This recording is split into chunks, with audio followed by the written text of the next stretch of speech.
La Morena, that's Our Lady, under the title of Our Lady of Guadalupe. She appeared to Juan Diego centuries ago, and with that appearance and that miraculous growth of faith through her in God himself, we have a great devotion to Our Lady as the patroness of the Americas. Today is the feast of Our Lady of Guadalupe. To all our Mexican brothers and sisters, happy feast day, and to all the friends and neighbors of the Americas, God bless you, and may Mary watch over all of us. Let's go to the homily. Of Guadalupe, the story goes back to the 1500s when there wasn't a young man, his name is Juan Diego, in the Tepeyac area of Mexico, was on his way to church. And on his way, he had an experience on the area of Tepeyac that used to be an Aztec temple. What happened was he had a vision. A woman appeared to him. And he sort of didn't understand what was going on. I don't think any of us would have if we had a vision. We don't immediately respond, oh, I know what this is. So he listened to her, and she asked him to, one, go to the bishop and tell him about her, and that she wants a temple, a new temple, built on this spot. Now, she looked like Morena. She looked dark-skinned. He was dark-skinned. He was a peasant. She looked like a peasant. And he's going to go see the bishop?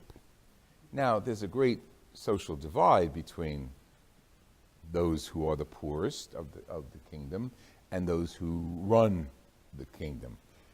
So he goes, he gets his audience with the bishop. The bishop thinks he's a loon and says, okay, we'll go back and ask her some questions, okay, and prove to me that she's who you think she is. Not who she is, but who you think she is. On his way back, he hesitates. He doesn't go because he's concerned about his uncle, who's very ill.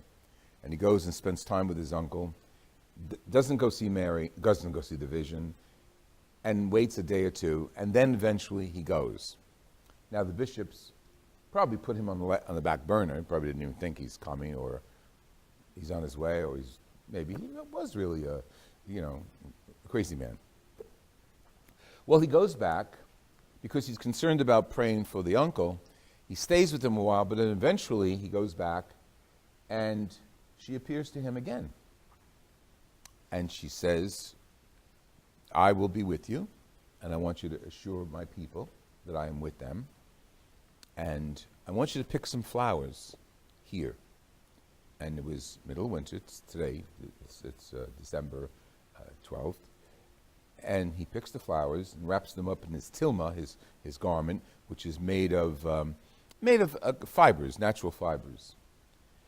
Goes back to the bishop. I'm shortening the story, of course. He goes back to the bishop and says, you asked me to give you a sign, and she gave me a sign, the woman.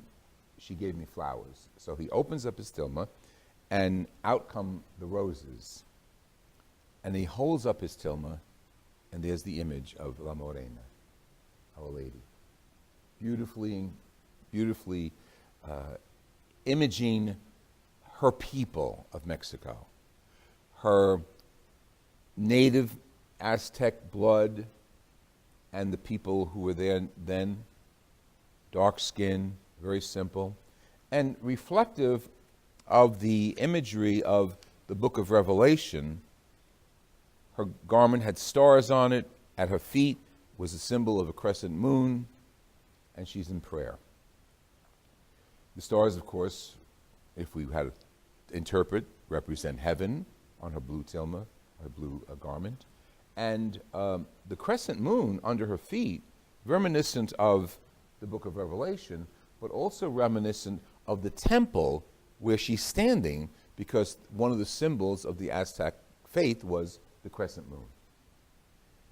The bishop sees this. He's mystified.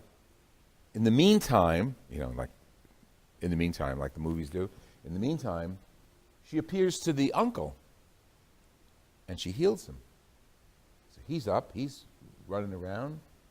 He's shocked, goes back, and they eventually build the temple, the new church. The church is there now. It's beautiful, beautiful. I haven't been there, I have to say that, someday. But it's a beautiful church. And framed over the main altar is this image of Mary on the same material of his tilma, his jacket. And maybe it should have lasted a few years, max 30 years. That's several hundred years ago. It's 1500s. So she has been the cause of many, many miracles been attributed to her and to the faith of the people going there to visit her. And, of course, she now has become, through Pius XII, patroness of the Americas. Maybe even more significant than the roses and the image is the faith that she inspires in people. If you know Mexicans, there's nothing that they do or display in their homes or their politics or their social justice that does not include an image of Mary Guadalupe, Our Lady of Guadalupe. I think back to the days of the grape boycotts. Remember those? She was significant in the imagery of the protest. She's significant in the imagery of people fighting for their rights today. And I say people, but it's mainly an inspiration to women of faith. An inspiration that this simple guy, Juan Diego, is the recipient of a massive message, an important message. The humility of Mary to appear in an image that depicted a peasant, a poor woman who struggled. And you know the Mexican economy and politics and all that. The people of Mexico have suffered a great deal through the centuries. And they continue to suffer, but they hold on to the hope. I say they, because but it's not just them. It has spread, the idea of Mary as the patroness of the Americas has spread beyond Mexico, as you know. She's also the patroness of the pro-life movement, the patroness of people who are suffering, men and women who are suffering, and who we need to deal with dignity. She could have appeared as a queen, a crown, and all that stuff that we see in the imagery of the book of Revelation, but she appears just like one of the people. Humble, simple, but strong. She got her will. She got her church, but that's not important. The building is not important. What happens there is important. The fact that people go there and are touched by the spirit of Mary, Mother of God, is important. The fact that from that town outside of Mexico City, throughout all of the Americas, she's the patroness of people who are suffering. Not every Latina or Latino is suffering. We know that. But there are so many that are. And they're suffering and faithful to God. They're faithful to God and they're faithful to Mary, who guides them. And she gives them strength. That's why her image is emblazoned all over. You go south, anywhere is south. I mean, not only, you don't even have to go to the border. In the southern states. She's in garages, she's in gas stations, she's in homes. She's not, well, her image is. All over. Because they're proud that she's their mother. And we today honor her as our mother. Looking to women. Now, I look around. There are very few guys in this church right now. Most of you are women. And you know better than we do your strengths and how a woman's strength, they used to say, the queen behind the throne, the force behind the throne. A woman's strength is so important. To tell you the truth, I could never have a child. Not only that I wouldn't reproduce, but as a woman, I can imagine what you guys go through or have gone through, bearing a child. But God has blessed women with the strength that his mother had.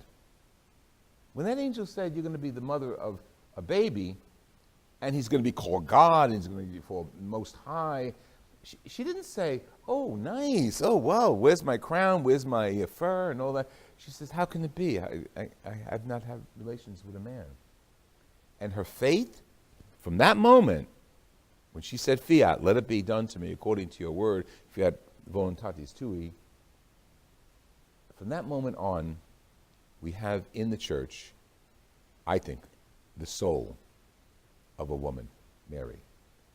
And you, most of you who are here, women, you know your strengths. Sometimes we need, in this era, how horrible that we have to read and hear about sexual harassment in the workplace, in Congress, in studios. Nuts, insanity, a disgrace to take advantage of a person. I don't care what nature the person is, what role the person is, to take advantage of a person for one's own sexual or powerful aggrandizement. Mary, I think, is a great role model. Not to put up with that nonsense, but to fight it. Not to put up with that nonsense, but to stand up for the dignity that she had in identifying with the poor and raising them up. I think women today have that same right, and it's an obligation to maintain your own dignity and to stand up for the dignity and rights of others. Yes, the poor, yes, the hungry, but all women, and of course, all men. Happy feast day, women. Happy feast day. You got a great role model in La Morena.